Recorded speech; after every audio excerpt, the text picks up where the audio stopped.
korupsi. Itulah musuh-musuh kita hari ini. Ya, makanya kejujuran harus dibangun sejak dari bangku sekolah, sejak dari bangku kuliah. Kita sudah pernah membahasnya. The power of nyontek, ya kan? Ya, kenapa seseorang bisa ahli dalam korupsi? Mungkin saja dia sudah terbiasa sejak bangku SD curang dan tidak jujur. Maka itu menjadi habit yang terbawa sampai ketika dia menjadi penguasa, menjadi pejabat pun, kebiasaan curang dan tidak jujur itu terbawa karena sudah mendarah daging, karena dibangun sejak muda. Karena itu jujur, ya, jujur itu adalah satu kontribusi terhadap pembangunan bangsa kita. Kalau kita terbiasa jujur sejak muda, sejak remaja, itu akan mendarah daging menjadi sifat kita, karakter dan sifat kita, sehingga kelak kita menjadi pejabat, kita tidak bersifat destruktif atau merusak, atau mengambil keuntungan untuk diri kita sendiri, atau mengambil hak orang lain untuk memperkaya diri sendiri, tetapi kita puas dengan apa yang Tuhan berikan, kita belajar bersyukur dengan porsi kita dan jatah kita, ya, sehingga kita bukan ikut merusak bangsa ini, melainkan ikut membangunnya. Ingat firman Tuhan di dalam 10 perintah Allah.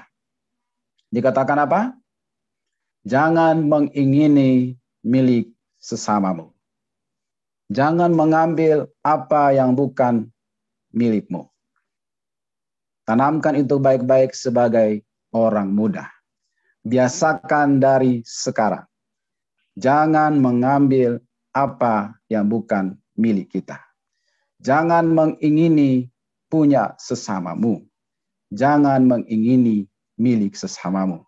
Dengan melakukan itu saja, kita sudah ikut membangun Indonesia. Ya, jangan mengambil milik orang lain.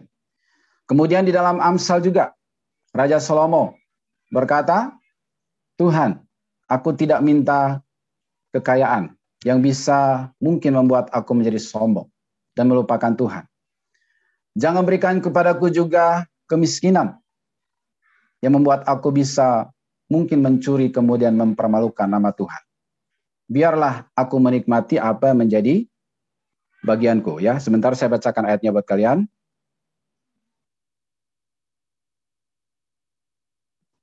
Ya, di dalam Amsal.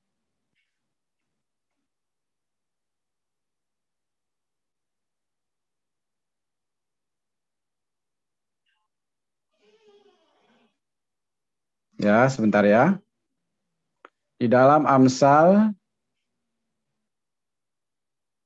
oke, pasal 30, ini bagus sekali ayatnya, saudara boleh lihat di situ. Oke, ini doa Raja Salomo. Salomo ini luar biasa loh. Waktu ditawarin kekayaan, waktu dia awal-awal jadi raja, dia tolak, dan dia mintanya hikmat. Ya, kemudian setelah dia jadi raja pun dan menulis Amsal ini, ada tulisan luar biasa. Saudara boleh perhatikan ya. Ini penting sekali ya. Amsal 30 ayat 7 sampai 9. Luar biasa. Di sini dikatakan begini. 2 hal aku mohon kepadamu. Jangan itu kau tolak sebelum aku mati. Yakni. Ayat 8. Jauhkanlah daripadaku kecurangan dan kebohongan. Jangan berikan kepadaku kemiskinan atau kekayaan. Biarkanlah aku menikmati makanan yang menjadi bagianku. 9. Supaya kalau aku kenyang, aku tidak menyangkalmu dan berkata, siapa Tuhan itu?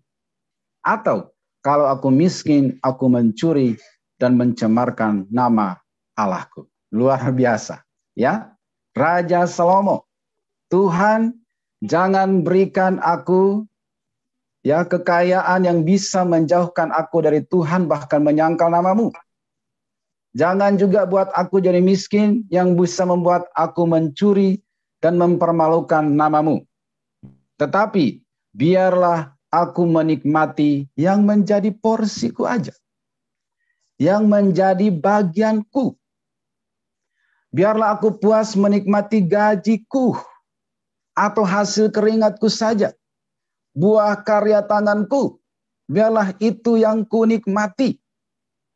Supaya jangan sampai aku mengambil jatah orang lain, kemudian mempermalukan nama Tuhan Yesus.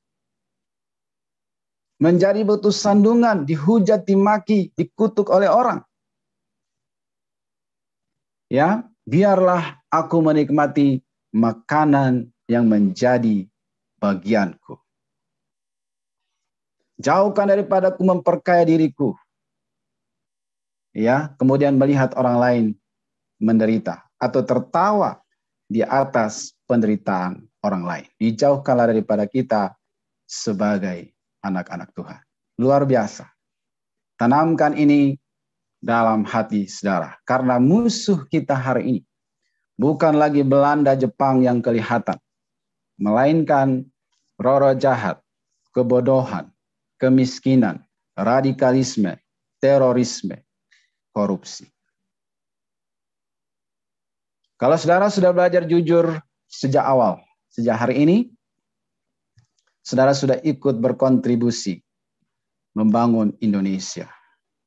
Saya berdoa supaya dari sini bangkit pejabat-pejabat yang takut akan Tuhan, businessman, businesswoman yang berkontribusi bagi pembangunan Indonesia, yang jujur, yang tidak mengambil jatah orang lain, bersyukur dengan jatah yang sudah Tuhan berikan, menikmati makanan yang menjadi bagian masing-masing, ya, supaya jangan sampai kita karena mengejar kekayaan akhirnya mempermalukan nama Tuhan, atau saking kekurangan akhirnya kita mencuri dan mempermalukan nama Tuhan.